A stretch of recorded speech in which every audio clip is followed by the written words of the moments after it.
G'day guys, this is Tier and welcome back to a little patch notes inside the Vault article PTS little update. So it seems that we have fully been made aware of the complete changes from start to finish, what they plan on doing for perk cards within Fallout 76. It seems that this is going to be the end result, what we have here on this list. Let's just list them off quickly. So we've got Adamantium Skeleton. This has been reduced from 3 ranks to 1. New effect, limb damage reduction effect now scales with endurance, so that's no longer going to be completely negating limb damage with rank 3. Instead, you get very close to complete mitigation if you have high enough endurance.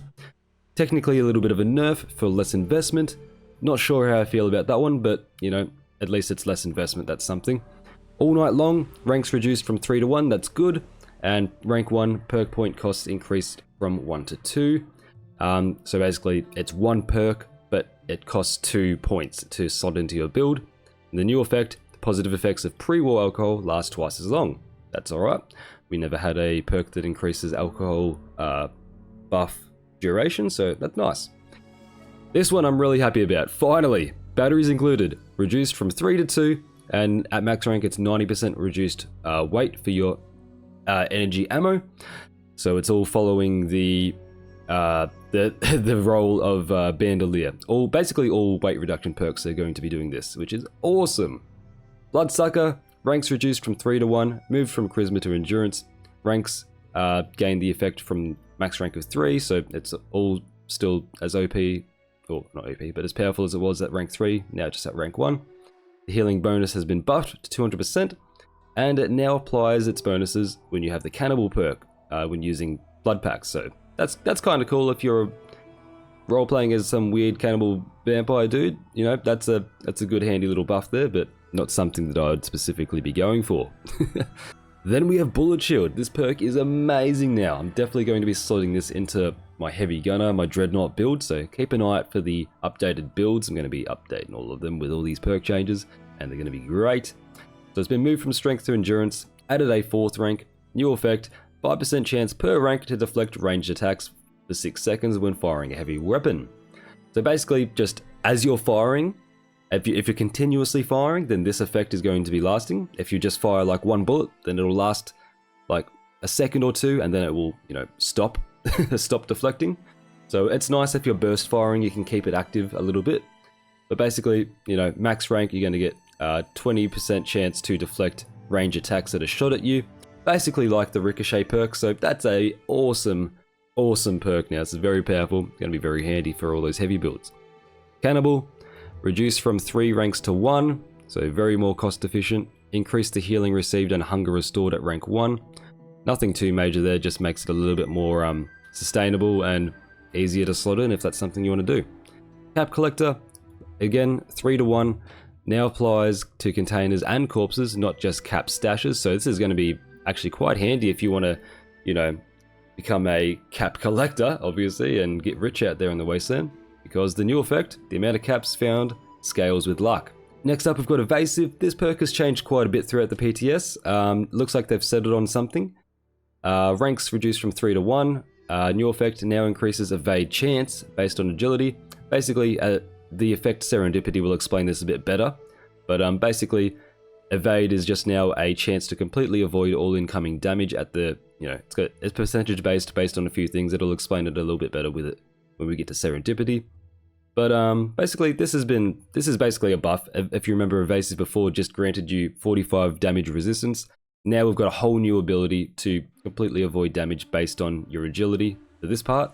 So that's quite powerful. This is really good. This will be very good on like stealth builds especially, because they have high agility for their sneak. And, you know, if you're stealth, ideally you don't want to be detected. And if you do get detected, well, let's hope that evade procs, so then it saves your ass and you can get back into stealth. So I think that's a really good perk for them specifically, but it can be very good for just tank builds in general. So great perk there. First aid, rank 1s from 3 to 1. Now affects Stimpack diffusers. I didn't know that didn't work with the Stimpack diffuser. Okay, awesome. New effect. Stimpack healing scales with intelligence. Technically this is a buff because it used to be 45% at max rank, and depending on your intelligence you can get a lot more than 45%, so Fan-freaking-tastic there. Going to be a lot more healing potential, and medic builds, they can spec heavily into intelligence to make this even more powerful. 4-leaf clover. Ranks reduced from 3 to 1. New effect. Misses. Every time you miss in VATS, you contribute to the critical meter based on your luck. Don't know the specifics of how much your miss increases your critical meter based on luck yet, but this could be handy in a few builds. I can see it being alright in heavy gunner builds because they tend to miss in the first couple of shots, and that will be quite valuable when you're trying to get that first critical out there. And then from then it will be your concentrated fire should get you up to around 95%, so then you could be at a crit every second shot type state. It'll just help out with the first critical if you don't have one already built up. So not good, not bad, not great, not terrible, just kind of there in my opinion. 4-leaf clover, but yeah. Hard bargain reduces ranks from 3 to 1. They're doing this with so many perks and I love it. It just opens up the doors to having so many more options in your build, so you don't have to completely dedicate a build to being fully equipped with maxed out perks. You can have some more options, so I'm keen to see what I can do with builds in the future. Rank 1, or just max rank, now grants 7 charisma while bartering with NPCs, so basically that just makes prices cheaper and your selling prices more expensive. More charisma does that. It's the same thing basically as what it was before. I think just like a little bit more potent with the charisma instead of it being the percent. I'm not sure, maybe someone correct me there. Iron Stomach now also increases energy resistance, so Iron Stomach will now do damage resistance and energy resistance based on endurance, so that's technically a buff that I think makes a little bit more sense. Junk Shield, ranks reduced from 3 to 1, now works while in power armor, and additional effect now also scales with luck. So basically the more junk you carry, works no matter what armor you're wearing, and it also scales that while carrying junk, depending on your luck, you get more damage resistance. So it's a buff, but like still not a fantastic defensive perk because it requires you to carry junk. Not everyone wants to do that. Life Giver, fantastic change here, reduced ranks from 3 to 1, new effect, improves HP gained from endurance. Fantastic. This can actually be quite potent. You can get it to give you like over 100 health points, depending on your endurance, and that's a lot more than 45, what it was giving you, so hell yeah, we'll take that. Lone Wanderer, ranks reduced from 3 to 1, massive there, massive change, because this used to be, it costs you 4 points to slot in, which is very intensive for a build, especially since not a lot of builds rock a lot of high charisma. New effect, AP regen and defense bonus based on charisma. More charisma you have, the more Lone Wanderer defends you and regenerates your AP. So I think that's kind of counterintuitive. I would think a Lone Wanderer would be lacking in charisma. I would have thought that this perk would scale based on your lack of charisma. I thought that would make more sense, but anyway. Technically a buff, I think. I'll have to look at the numbers, but Lone Wanderer, definitely easier to slot in now, so if you play by yourself, Lone Wanderer will be easier to work around for your build. Natural resistance no longer increases energy resistance, instead it just does fire, cryo, poison, and all that good stuff. No longer just energy. So just the natural stuff. They moved energy over to Iron Stomach. Night Eyes just removed the requirement for it to be during the day, so you no longer have to have it be nighttime. You still get that see in the dark effect no matter what. Pretty handy for when you're in interiors, so not something I would equip personally, but you know, it's there. Ordnance Express, same thing as before with the other ammo weight perk. Reduced from 3 to 2 and now does 90% at max rank. Awesome. Pharmacist following suit with first aid, just for right away. From 3 to 1, radiation healing scales with intelligence. And also you no longer require this perk for crafting certain things, which is nice. Professional Drinker, ranks reduced from 3 to 2. That's all that was changed there, okay. Ricochet, rank reduced from 3 to 1. This is going to be so much more plentiful and viable and a lot more builds. Be able to chuck this in without taking up so much room in your build. New effect. Now increases deflect chance based on luck. So more luck, more chance for this to happen.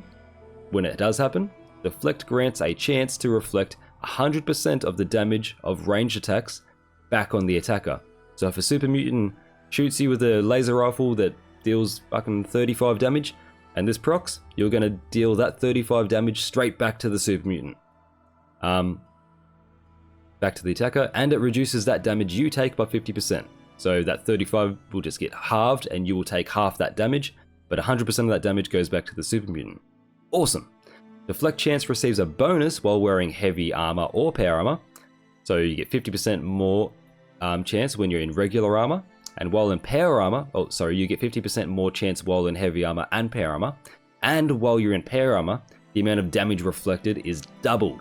So, basically, you are wanting to be rocking this perk specifically in power armor. That's where it will get the most benefit for your playstyle. Obviously, because you'll be deflecting twice as much damage. But you can just be wearing power armor or heavy armor, and you'll get, a 50% multiplier in chance for it to get deflected back. Basically, medium armor or light armor, you can still use this perk, but you're missing out on quite a lot of bonuses here if you're not rocking heavy armor or power armor. But this is where the evasive and serendipity thing comes in, as we'll read now. Serendipity, rank reduced from 3 to 1, again a lot easier to slot in. New effect, now increases evade chance, like evasive. So evasive has its own evade chance and serendipity has its own evade chance. They're separate, but they both proc the same thing. Evade chance while under 30% life, so still for bloody builds. Based on luck, so yeah, higher luck, more chance for serendipity's evade chance to proc. Evade provides a chance to avoid all incoming damage from direct attacks. Evade can happen once every second, and the cooldown is now increased by armor. Please note, evade cannot happen when over encumbered or while in power armor. So that's the same for evasive. If you're wearing power armor, there's no chance that you will be able to evade anything, because power armor has its own set of stuff with Ricochet and with that bullet shield effect that is now up there in endurance. So to avoid it becoming too powerful, this is what they've done. Evade is for the light armor and medium armor mostly. You can still use it in heavy armor, like evasive and serendipity, but it is more beneficial to do it with the lighter armor. Armor increases evade cooldown at the following rates. Light armor, every piece, 0.1 second. So, medium armor, every piece, 0.2 seconds, and heavy armor, every piece, 0.4 seconds. That's actually quite substantial. As we saw up here, serendipity and evade can proc once every second. If you're wearing a full set of light armor, that's just every second and a half that it can proc. Medium armor, every 2 seconds it can proc. And heavy armor, that gets boosted up to every 2.6 seconds. So heavy armor, it might not sound like a lot, but if you're relying on this sort of thing to negate your incoming damage, per attack, it only proccing every 2.6 seconds because you're wearing heavy armor, that's quite a substantial change there. So rocking light armor, choosing to rock light armor with a sneak build and using evasive and using serendipity will actually it'll be quite fortuitous for you. It'll be something you'll want to aim for. I can say that right now after testing. It's definitely a lot more beneficial with the light armor. Anyway, starch genes reduced from rank 2 to 1, so a lot easier to slot in. Removed from luck to endurance. And rank 1 now provides the benefits of the former rank 2, so you only need rank 1 and it completely just locks in your mutations. Moved it to endurance, that's fine. I never thought it made sense being in luck anyway, so yeah, yeehaw, start genes, awesome. And finally, through hiker, ranks reduced from 3 to 1, moved from agility to endurance. That one's actually quite strange. If anything, endurance doesn't make sense for carry weight stuff, but whatever. Ranks from 90% now at max rank, so it's easier to slot in, but it's moved around, so it will fuck with people's builds if you did use through hiker. If there are any other perks out there that are weight reduction that are still 3 ranks, rest assured they will most likely be getting changed to 2 in the near future.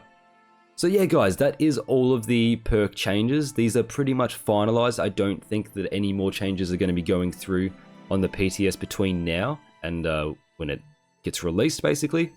So what you see right here is what will come to the live game sometime in December when the Gleaming Depths update comes out. So yeah, look forward to that. We're going to be updating all of our builds. We're going to be updating the Dreadnought, the Queen Killer, the Enforcer, my Gunslinger, and of course the Operative. We're going to be updating all of our builds, and we're also going to be creating a fair few new ones that'll finally be released out there from my notes. I've just been waiting on stuff like this to happen so that I can, you know, make sure that the builds are updated in their, you know, their best form, and I don't have to keep updating them through updates because I hate doing that.